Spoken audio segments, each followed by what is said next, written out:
हे welcome back. स्वागत है आपका इस चैनल में जहां हम बात करते हैं स्टार्टअप्स के ऊपर, बिजनेस के ऊपर, एंटरप्रेन्योर्स के ऊपर। तो अभी समय है स्टार्टअप स्टॉक्स का, जिसे हम बात करते हैं कौन सा नया इनोवेशन आने वाला है अगले 5 साल में, फिर 10 साल में कौन सा नया बिजनेस क्रिएट किया जाए, उसमें हम बात कर रहे होते हैं इस स्टार्टअप स्टॉक्स में। बिजनेस लाइन के ऊपर चल रहा था, उसको हम अपडेट लेते रहते हैं आगे चल क्या रहा है बिजनेस लाइन के ऊपर, ताकि हम जब बिजनेस करें तो बिजनेस फेल होने के चांसेस कम हो। एक फैक्ट्स में आपको बता दूं बिजनेस से रिलेटेड, इंडिया के स्टार्टअप से रिलेटेड, कि इंडिया का स्टार्टअप जो है पहले 5 साल में 90% स्टार्टअप फेल होता है। रीजन क्या है? Lack of exact need innovation. जो एक्चुअल चाहिए होता है हमारे कस्टमर को, वो हमारे एंटरप्रेन्योर्स, वो हमारे स्टार्टअप कंपनी नहीं दे पाते हैं, जिसके कारण से हमारा लॉन्ग टर्म तक जो है बिजनेस क्रिएट नहीं हो पाता, बिजनेस चल नहीं पाता है। बहुत सारे यूनिकॉर्न भी बने लेकिन उसके बावजूद भी फेल हो गए। तो अगर इसी बिजनेस के ऊपर ध्यान दें कि इनोवेशन क्या है, एक्चुअल क्या हमारा कस्टमर चाहिए होता है, उसको हम थोड़ा सा स्टडी करें तो ज्यादा बेहतर होगा as compare to creating startups. साथ साथ स्टार्टअप करें लेकिन हम इस बात को भी देखें एक्चुअल हमारा कस्टमर क्या चाहता है, ताकि हमारा बिजनेस जो लॉन्ग टर्म तक चलता रहे। तो इसी कारण से हम इन्हीं सारी चीजों बात करते हैं स्टार्टअप स्टॉक्स में कि बिजनेस कौन सा बिजनेस किस तरीके चल रहा है, क्या किया जा रहा है, कौन से कारण से कौन सा बिजनेस फेल हो गया, तो उसको ऑब्जर्व करेंगे तो हमारा बिजनेस होगा, फेल होने का चांसेस कम होगा। तो पहली खबर निकल के आती है अर्बन कंपनी की तरफ से, और अर्बन कंपनी एक नई स्टार्टअप कंपनी है। इसका थोड़ा सा आइडिया आपको बता दूं, ब्रीफ आइडिया। तो ये जो है इस तरीके से प्रोवाइड करते हैं कि अर्बन कंपनी हो गई, ये स्टार्टअप कंपनी है। अगर किसी को जो है प्लम्बर की जरूरत है तो आसपास के जो प्लम्बर होते हैं उसको जो है टेक्नोलॉजी को शिफ्ट कर दिए, और इस तरीके से अगर कोई किसी चीज को प्रॉब्लम है किसी घर पे, ऑर्डर करे और अर्बन कंपनी को, अर्बन कंपनी जो है उस प्लम्बर को जो है बुला देती है उसके घर पे। तो इससे क्या हुआ, टेक्नोलॉजी के आने से वो लोग जो कि कभी नहीं आ सकते थे टेक्नोलॉजी के ऊपर, तो वो भी आ गए उस चीज के ऊपर। यानी कि आपको भी एक देखना पड़ेगा कि अभी जितने भी इनोवेशन हो रहे हैं, जितने भी चीज बिजनेस क्रिएट कर रहे हैं, बेसिकली उसको टेक्नोलॉजी के ऊपर शिफ्ट किया जा रहा है, और उस चीज से उसका जो है ग्रोथ बढ़ रहा है। चाहे आप स्विगी जोमेटो को ले लो, हालांकि हम भी जाते थे फूड खाने के लिए दूसरे रेस्टोरेंट पे, लेकिन अगर मान लो कि हमें घर पे ही मंगाना हो तो एक एग्जीक्यूटिव आ गए बीच में, एक तरह से एक लॉजिस्टिक्स कंपनी आ गई स्विगी, जो क्या काम करती है, आपकी जो है फूड रेस्टोरेंट से जो है आपके घर तक पहुंचाती है। तो ये क्या हो गया, ये जो है बस बिजनेस के ऊपर क्रिएट किया है, जो है टेक्नोलॉजी के ऊपर क्रिएट कर दिया गया है। तो ये आपको समझनी पड़ेगी इस तरीके से काम करती है। अगर आप इस बात को समझ जाते हो, आप भी बहुत सारे ऐसे चीज जो कि फिजिकल है उसको आप डिजिटल कर दो, आपका जो है बिजनेस जो है स्वाभाविक बात क्रिएट हो जाएगा, आपका स्टार्टअप अच्छी तरीके से ग्रोथ कर सकता है। अभी जितने भी बिजनेस क्रिएट हो रहे हैं वो तो बता ही दुआ हूँ कि क्रिएट हो रहा है फिजिकल से डिजिटल के ऊपर शिफ्ट हो रहा है, और ये ऐसा सही भी काम है। इससे आपका जो बिजनेस का ग्रोथ भी बहुत ज्यादा है, क्योंकि अभी जितने पॉपुलेशन है, पॉपुलेशन के 50% लोग जो है डिजिटल के ऊपर है, यानी कि इंटरनेट के ऊपर है। तो हम क्यों ना इंटरनेट के ऊपर प्रचार करें इसी सारी चीजों पर, और भी बहुत सारी चीजों बात करते हैं हम। वैसे अर्बन कंपनी का आपको क्लियर हो गई होगी किस तरीके से काम करती है। तो इन्हें जो फंडिंग मिली है 188 मिलियन डॉलर, यानी कि 188 मिलियन डॉलर का अपने बिजनेस को और भी स्केल करने के लिए अच्छी काम कर रही है। सीरीज एफ के राउंड में मिली है, ABCD राउंड को क्रॉस कर चुके हैं, और एफ के राउंड में जो है इन्हें फंडिंग मिली है 188 मिलियन डॉलर का अपने बिजनेस को और भी स्केल करने के लिए।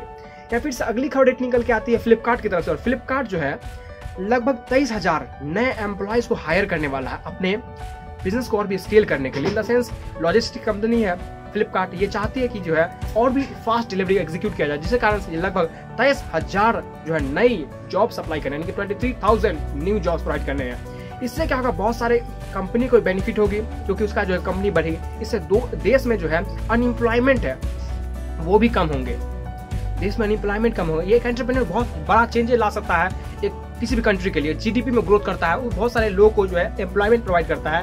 तो इन्हीं सारी चीजों पर बात करते हैं, इन्हीं सारे कारणों के ऊपर। या फिर अगली खबर निकल के आती है एक सू ब्रांड कंपनी की तरफ से, कि इंडियन ब्रांड है वाक्रो। वाक्रो एक इंडियन ब्रांड है जो लगभग उसका जो मार्केट वैल्यूएशन है, मार्केट में जो एक तरह से ग्रोथ लाई है, लगभग 1245 करोड़ का टर्नओवर जो है कर चुकी है। अच्छी बात है, एक बड़ी कंपनी के रहते हुए भी जो है ये सब छोटी छोटी कंपनी भी है ग्रोथ कर पाती है। आप ऐसे देख लो, जैसे हम जानते हैं नाइकी हो गया, एडिडास हो गया, बहुत सारे ऐसे कंपनी के कारण से हम नहीं खोल पाते कि अच्छा हम सू ब्रांड किस तरीके से खोले, लेकिन उसके बावजूद भी आप कर सकते हो। ये दिखा रही है वाक्रो, ये जो है लगभग कोयम्बटूर बेस्ड कंपनी है, जो कि लगभग 1245 करोड़ जो है अपने जो बिजनेस को स्केल करी, बिजनेस को स्केल करने से जिसका ग्रोथ हुई है इतने करोड़ का। या फिर से अगली खबर निकल के आती है फूड डिलीवरी सिस्टम की तरफ से, और इनका जो कमीशन है फ्लिपकार्ट, इनका जो कमीशन है, स्विगी हो गई, जोमेटो हो गई, इनका जो कमीशन है लगभग जो है मानो बहुत ज्यादा है एज कम्पेयर टू दूसरे रेस्ट ऑफ द वर्ल्ड में। जितने रेस्ट ऑफ द वर्ल्ड में इसका कमीशन है दूसरे रेस्टोरेंट से, एज कम्पेयर टू इंडिया बहुत ज्यादा ही है, जिसके कारण थोड़ा सा बहुत रेस्टोरेंट परेशान रहते हैं। या फिर से अगली खबर निकल गए थे टाटा की तरफ से, और टाटा जो है अपने एम्प्लॉयज को कोविड-19 के टाइम पे भी जो एम्प्लॉयज नहीं आ पा रहे हैं, जो नहीं कर पा रहे हैं, उसको भी जो है पैसे प्रोवाइड कर रही है। और ये बात सही है, आप एक एंटरप्रेन्योर्स हो, आप जो स्टार्टअप कंपनी क्रिएट करते हो, और ये जो आपका काम रहता है कि अपने एम्प्लॉयज को सही तरीके से देखभाल करना, क्योंकि आप नहीं करोगे तो कौन करेगा। तो ये जो है टाटा कंपनी प्रोवाइड करे, टाटा स्टील जो है वो अपने जितने भी एम्प्लॉयज़ है उसको जो है पैसे प्रोवाइड करेगी, इवन कि वो काम ना कर पाए फिर भी। या फिर से अगली खबर डेट निकल के आती है कू ऐप की तरफ से। और कू ऐप जिस तरह से ट्विटर है उसी तरह का जो है एक तरह से मान लो अल्टरनेटिव ऐप कू ऐप है, जिसके कारण से जैसे कि इंडिया में जो है बैन करने की बात चल रही थी कि ये जो ट्विटर बैन हो जाएंगे, हमारा फेसबुक हो जाएगा बैन, यहाँ पे इंस्टाग्राम बैन हो जाएंगे, तो उसके जो है बदले में ये कू ऐप जो है वैसे कुछ दिन पहले भी आई थी, लेकिन इसका जो है थोड़ा सा डाउन हो गया था। लेकिन अभी जो मार्केट कैपिटल इसका जो है 5 टाइम्स ग्रोथ ले ली है ऐसे घटने के कारण से। लोगों को लग रहा है कि नहीं ये बैन हो जाएगा, लेकिन मैं आपको बता दूं कि बैन नहीं होगा। क्यों बैन नहीं होगा? क्योंकि कोई बहुत बड़ी कंपनी जो है वो आसानी से इस तरीके से जो है इतने बड़े मार्केट कैपिटल है इंडिया पे, वहाँ पे जो है वो आसान बात नहीं होगा कि बैन कर देना। कंपनी भी कोशिश करेगी कि जो है गवर्नमेंट के साथ चले, और ताकि जो है उनका भी ग्रोथ हो सके और उनका रेवेन्यू जो है जनरेट करते रह सके। तो कू ऐप का जो अभी वैल्यूएशन जो है मार्केट कैपिटल का वो बढ़ चुका है। कू ऐप का जो वैल्यूएशन है 5 टाइम्स ग्रोथ ले ली है।